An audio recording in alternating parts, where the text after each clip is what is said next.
Hello friends, welcome back to the another video of Shiva S bike point. Friends, आप देख सकते हैं workshop के अंदर में जो गाड़ी यामाहा की V4 है और इस गाड़ी के अंदर प्रॉब्लम जो है कि इसका फैन बंद हो चुका है। तो फैन बंद हो जाने के बाद इस गाड़ी में प्रॉब्लम यह आएगा कि हीटिंग की इश्यू होगी और ज्यादा ओवर हीट होने की वजह से इस गाड़ी का इंजन भी सीज हो सकता है। तो फ्रेंड्स, केवल ये जो वीडियो है डेडिकेटेड है फैन के लिए कि कोई भी स्पोर्ट बाइक हो, केवल यामाहा का वर्जन 1 2 3 4 कोई नहीं, ये KTM हो, हीरो की हो, होंडा की, कोई भी गाड़ी जिस गाड़ी के अंदर फैन का इश्यू आता है, फैन बंद हो जाता है, उसके लिए मतलब ये वीडियो उन सब गाड़ियों के लिए काम में आएगा कि अगर फैन अगर बंद हो जाए किसी भी गाड़ी का तो कैसे प्रॉपर वे में स्टेप बाय स्टेप उसके फैन तक या उसके फॉल्ट तक पहुंचा जा सकता है। तो अगर आपकी भी गाड़ी कोई भी स्पोर्ट बाइक हो तो ये वीडियो जो है आपके बहुत काम में आने वाली है। फ्रेंड्स, इस वीडियो के अंदर में एक और मैं अपील आप लोगों से करना चाहूंगा कि बहुत लोग मुझे बोल रहे हैं कि सर आपके फेसबुक पे हम लोग रिक्वेस्ट भेज रहे हैं लेकिन आप एक्सेप्ट नहीं कर रहे। तो उनको बता देना चाहता हूँ कि फ्रेंड्स, जो फेसबुक की जो पर्सनल आईडी है आप उस पर मुझे रिक्वेस्ट भेज रहे हैं जिसपे लिखा हुआ शिवा एस बाइक पॉइंट 1। जो फेसबुक की जो पर्सनल आईडी रहती है उसके अंदर में मात्र जो 5000 जो है फॉलोअर्स या फ्रेंड रिक्वेस्ट हम लोग एक्सेप्ट कर सकते हैं, उसके ऊपर नहीं हो सकता, जो कि मेरा फुल हो गया है। इसलिए मैंने स्पेशली जो है फेसबुक का पेज बना दिया है, तो आप वहां जाके मुझे फॉलो कर लीजिए शिवा एस बाइक पॉइंट के ऊपर में। वनी मत लगाइएगा, वनी मेरी पर्सनल है और जो फेसबुक का पेज है वो शिवा एस बाइक पॉइंट है। वहां आप जो है मुझे फॉलो कर लीजिए।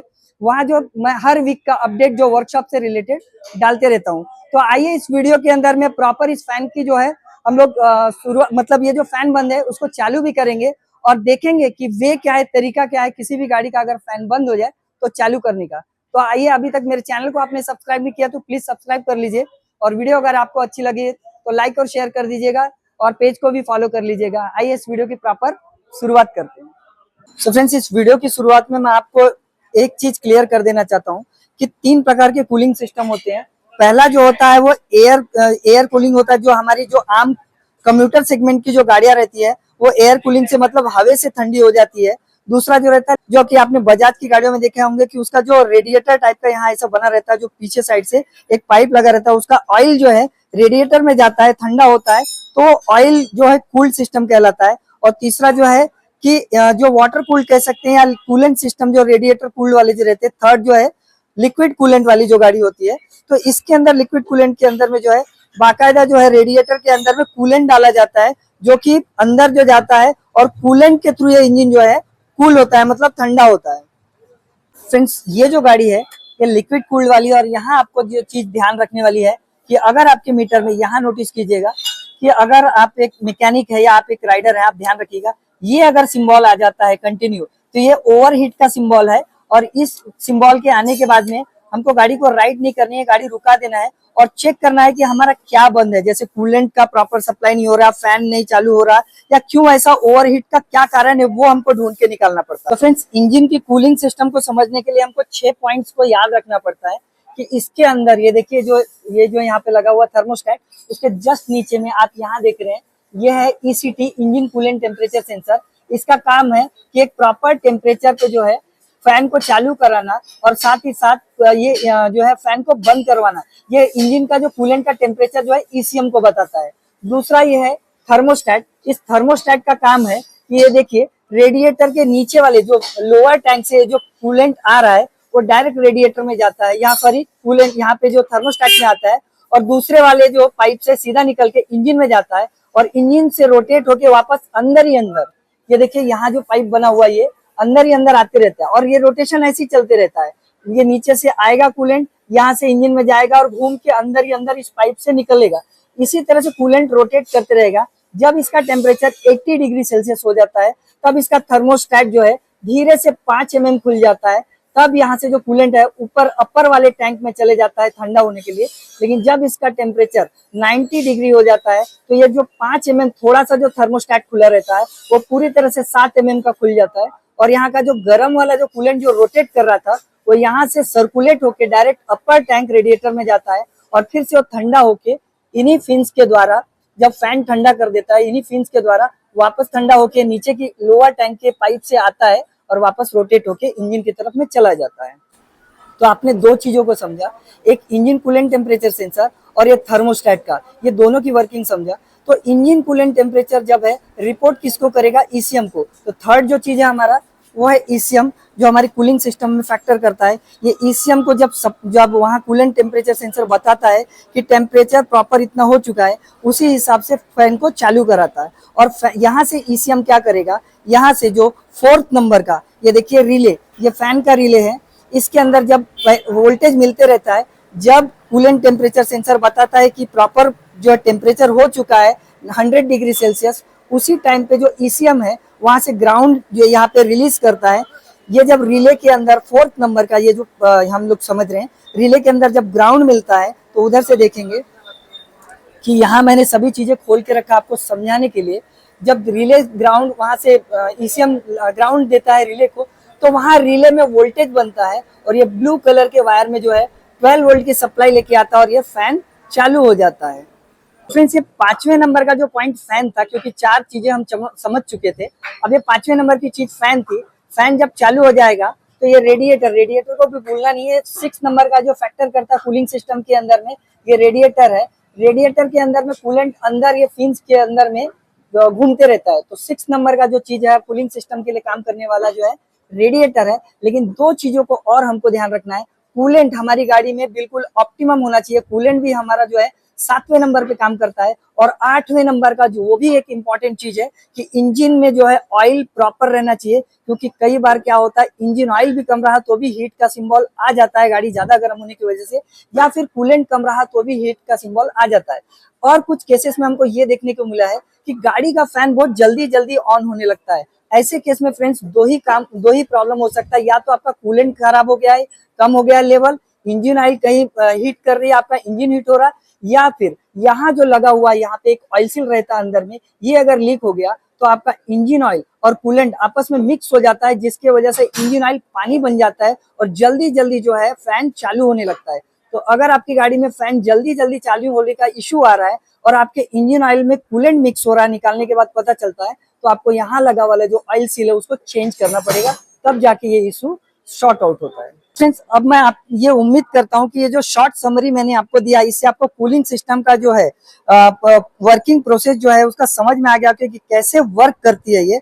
लेकिन हमारी गाड़ी में जो प्रॉब्लम है, ये फैन चालू नहीं हो रहा है, तो मैंने इस तरह से उसको ओपन करके रखा है। और किसी भी गाड़ी का आपको फैन चेक करना है, जो लिक्विड कूल्ड वाली गाड़ी है, कूलेंट वाली गाड़ी है, उसका सबसे सिंपल तरीका ये है कि आपको करना क्या है, गाड़ी को जो है चाबी को ऑन करना है और उसी टाइम पे जो है सेल्फ को यहाँ पे लगाना है, गाड़ी को स्टार्ट कर देना है। और साथ ही साथ इसका जो है आप यहाँ देखिए, जो कूलेंट का जो टेम्परेचर यहाँ ईसीटी जो मैंने बताया था, ये हर गाड़ी के लिए प्रोसेस है, इसको निकाल देना है।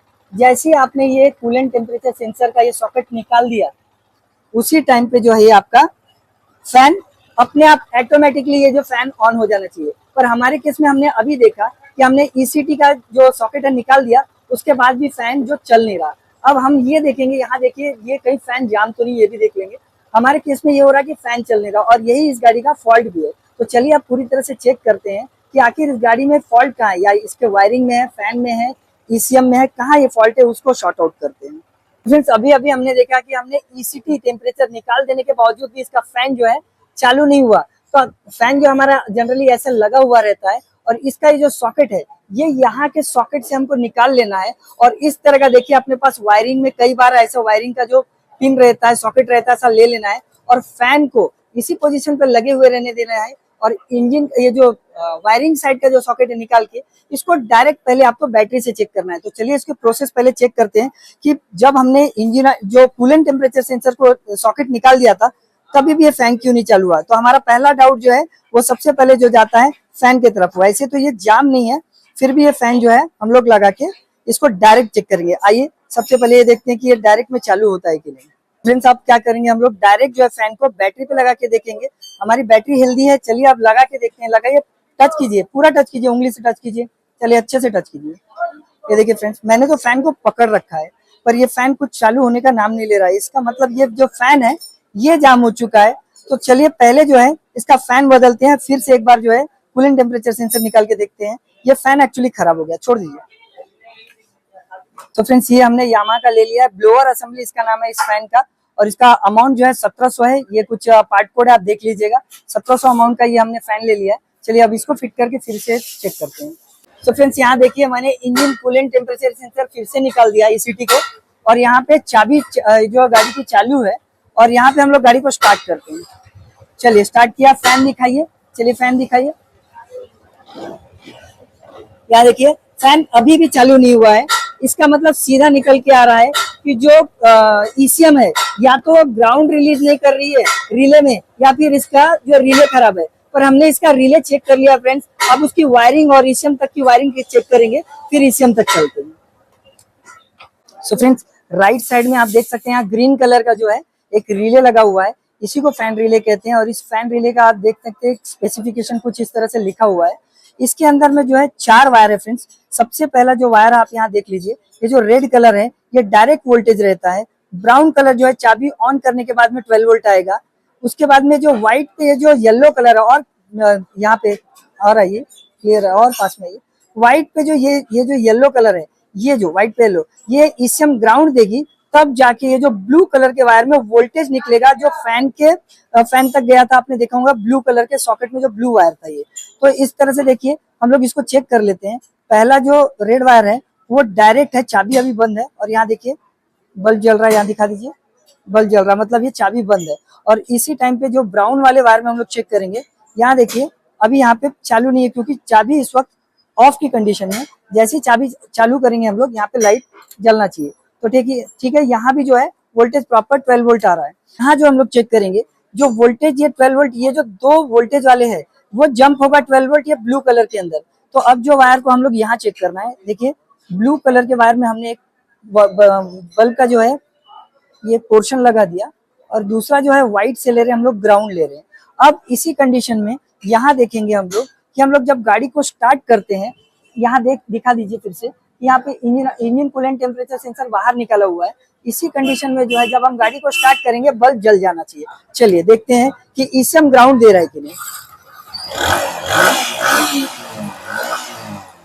तो फ्रेंड्स आप यहाँ ये देख सकते हैं कि प्रॉपर दोनों वायरों में वोल्टेज था। यहाँ जब तक ग्राउंड नहीं आएगा व्हाइट येलो में, तब तक ये ब्लू कलर के वायर में आगे वोल्टेज नहीं निकलेगा फैन के वायर तक। तो अब हमको क्या करना है, इसका सीधी सी बात समझ में आ रही है कि ये जो व्हाइट पे जो येलो वायर है जो ईसीएम की तरफ से आ रही है, या तो ये टूट गई है या तो फिर ईसीएम खराब है। चलिए कनेक्टिविटी चेक करते हैं। तो फ्रेंड्स ये है ईसीएम के बिल्कुल क्लोज आ जाइए। और ये जो वायर है व्हाइट पे येलो, इसमें देखिए हमने एक मल्टीमीटर का एक साइड का प्रोब डाल दिया है, और मल्टीमीटर को हम लोग कंटिन्यूटी मोड पे रख लेंगे। यहाँ पे जहाँ बीप आ रहा है वहां पे रखते हैं, और यहाँ दिखाइए, यहाँ दिखा दीजिए। ये देखिए फ्रेंड्स मैंने एक जो है इसका व्हाइट येलो पे रखा है, और यहाँ पे कंटिन्यूटी मिल रही है। इसका मतलब कि ईसीएम से जो रिले तक जो ग्राउंड आता है वो वायर बीच में से कहीं नहीं कटा है। अब इसका क्लियर और लास्ट जो इसका निकल के आ रहा है कि इस गाड़ी का ईसीएम जो है वही खराब हो गया। पहले फैन खराब था, जल गया था, हमने फैन डाला, और अब जो है ये समझ में आ रहा है कि इसका जो ग्राउंड है वो ईसीएम छोड़ ही नहीं रहा, जो रिलीज नहीं कर रहा, उसकी वजह से रिले एक्टिवेट नहीं हो रहा। और जब रिले एक्टिवेट नहीं होगा तो ब्लू कलर के वायर में वोल्टेज नहीं जाएगा, उसी वजह से फैन नहीं चालू होगा। चलिए अब हमारे जो केस में अब ये होगा कि इसका ईसीएम भी हमको नया डालना पड़ेगा। चलिए ईसीएम न्यू लाते हैं। तो फ्रेंड्स हमने ईसीएम अब नया ला लिया है। यामा का ही इश्यू है, आप देख सकते हैं, इंजन कंट्रोल यूनिट असेंबली, और इसकी अमाउंट है 6660 6660 रुपए। पार्ट कोड आप ये नोट कर लीजिएगा। इस तरह से कुछ ईसीएम है। चलिए ये जो पुरानी ईसीएम है इसको निकालते हैं और नया ईसीएम फिट करते हैं। सो फ्रेंड्स हमने यहाँ पे जो स्टॉक वाला जो था पहले का, उससे निकाल के रिप्लेस कर दिया, न्यू ईसीएम यहाँ पे डाल दिया हमने। और यहाँ पे चलिए आप देखते हैं, चाबी को मैंने ऑन किया उसी कंडीशन में कि इसका इंजन ऑयल जो इंजन कूलेंट टेम्परेचर सेंसर अभी भी निकला हुआ है। गाड़ी को चालू कर रहा हूँ। अब फैन दिखाइए, डायरेक्ट आप दिखाइए फैन। अभी देखिए, देख सकते हैं फ्रेंड्स यहाँ फैन चालू है, आप देख रहे हैं, दिखाने की कोशिश कर रहा, ये फैन चालू है। इसका मतलब अभी तक का जो हमारा फॉल्ट निकल के आया, ये फैन भी जल गया था खराब होके, और इसका ईसीएम था वो भी शॉर्ट हो गया था। बाकी सब तो चालू हो रहा था, इस गाड़ी में जो बाकी सब फंक्शन था वो वर्क कर रहा था, इसका प्रॉपर करंट आ रहा था गाड़ी का, और फ्यूल पंप भी चालू हो रहा था। लेकिन ईसीएम में एक ही प्रॉब्लम था कि वो प्रॉपर जो रिलीज अर्थ जो है रिलीज नहीं कर रही थी, जिसकी वजह से फैन चालू नहीं हो रहा था। तो चलिए अब हमको ईसीएम भी नया डालना पड़ा, और साथ ही साथ फैन भी न्यू डालना पड़ा। सो फ्रेंड्स अब हमको ये भी तो पता करना है कि ये जो कूलिंग टेम्परेचर सेंसर हम लोग लगा देते हैं, गाड़ी को स्टार्ट करते हैं। अब ये भी एक तरीका हमको चेक करना पड़ेगा कि गाड़ी जो प्रॉपर टेम्परेचर पे जाके स्टार्ट, जो 100 डिग्री सेल्सियस पे जाके जो गाड़ी को स्टार्ट होना चाहिए इसका फैन, उसके लिए गाड़ी को स्टार्ट करेंगे और यहाँ स्कैनर हम लगाएंगे। उसके लाइव डेटा में हम लोग जाके देखेंगे कि फैन चालू हो रहा है कि नहीं 100 डिग्री सेल्सियस पे। तो फ्रेंड्स हमने स्कैनर को कनेक्ट कर लिया है और यहाँ देखिए इंजन कूलेंट टेम्परेचर इसका अभी हमने गाड़ी को स्टार्ट रखा है 84-85 डिग्री सेल्सियस अभी है। मैंने आपको बताया था जो टेम्परेचर के आसपास 82 जब ये आ जाता है 80 से 85 के आसपास में, तो जो उधर का जो थर्मोस्टैट है वो थोड़ा सा खुलना चालू हो जाता है और जब 90 या 90 के अबाव हो जाती है तो थर्मोस्टैट जो है फुल ओपन हो जाता है 7 mm के आसपास। तो हम थर्मोस्टैट को तो मैं नहीं दिखा पाऊंगा, पर यहाँ हमको ये स्कैनर में ये लगा के देखना है कि जब इसका टेम्परेचर 100 डिग्री सेल्सियस हो जाता है, ध्यान में रखिएगा किसी भी गाड़ी स्पोर्ट बाइक का 100 डिग्री सेल्सियस यहाँ अगर टेम्परेचर दिखा देता है तो इसी टेम्परेचर पे जो फैन ऑन हो जाना चाहिए। चलिए मैं थोड़ा सा गाड़ी को और थोड़ा सा हीट करता हूँ और फिर देखते हैं कि 100 डिग्री सेल्सियस पे क्या असर पड़ता है। वैसे तो मैं आपको बता दूं कि इसके मीटर में आप यहाँ देखेंगे तो इसके मीटर में ही जो है पूरा टेम्परेचर इसका कूलेंट का शो करता है, लेकिन मैं ऊपर नीचे कितने बार दिखाऊंगा, इसलिए मैंने डायरेक्ट जो है इसके अंदर स्कैनर लगा लिया आपको बताने के लिए। तो यहाँ पे आप देख लीजिए कूलेंट टेम्परेचर यहाँ भी शो करता है। बस छोड़ो, यहाँ फ्रेंड्स देखिए यहाँ 100 डिग्री सेल्सियस जो है टेम्परेचर हो चुका है, 101 102 और प्रॉपर जो है फैन यहाँ पे चालू हो गया। इसका मतलब अब ये हमको समझ के आ रहा है कि जो वायरिंग भी पूरी क्लियर हो गई है और साथ ही साथ जो कूलेंट टेम्परेचर सेंसर वो भी अपना वर्क कर रहा है और ईसीएम भी अब प्रॉपर टेम्परेचर पे कूलेंट टेम्परेचर सेंसर जो है वो प्रॉपर बता रहा है कि 100 डिग्री सेल्सियस हो गया ईसीएम को, और ईसीएम जो है प्रॉपर टेम्परेचर पे जो है ग्राउंड रिलीज कर रही है, जिसके बाद ये फैन भी ऑन हो रहा है। तो अब हमारा सर्किट जो है पूरा जो मैं आपको समझाने की कोशिश कर रहा था वो आप समझ गए होंगे। अभी 100 के आसपास में फैन चालू हो गया है। जैसे ही अपने आप ये जो फैन है रेडिएटर में कूलेंट को ठंडा कर देता है, 90 डिग्री सेल्सियस पे आ गया, ये फैन अपने आप बंद हो जाएगा। 90 के ऊपर 100 पे चालू होगा और 90 तक आ जाने के बाद ये फैन बंद हो जाएगा 90 के नीचे। सो फ्रेंड्स बस इतना आप याद रखिएगा कि कूलेंट जो है केवल कूलिंग का काम नहीं करता है, कूलेंट का काम है इंजन के टेम्परेचर को मेंटेन रखना। सो फ्रेंड्स अब जो जितना इन्फॉर्मेशन मैंने दिया उम्मीद करता हूँ कि आपका कंफ्यूजन पूरा क्लियर हो गया।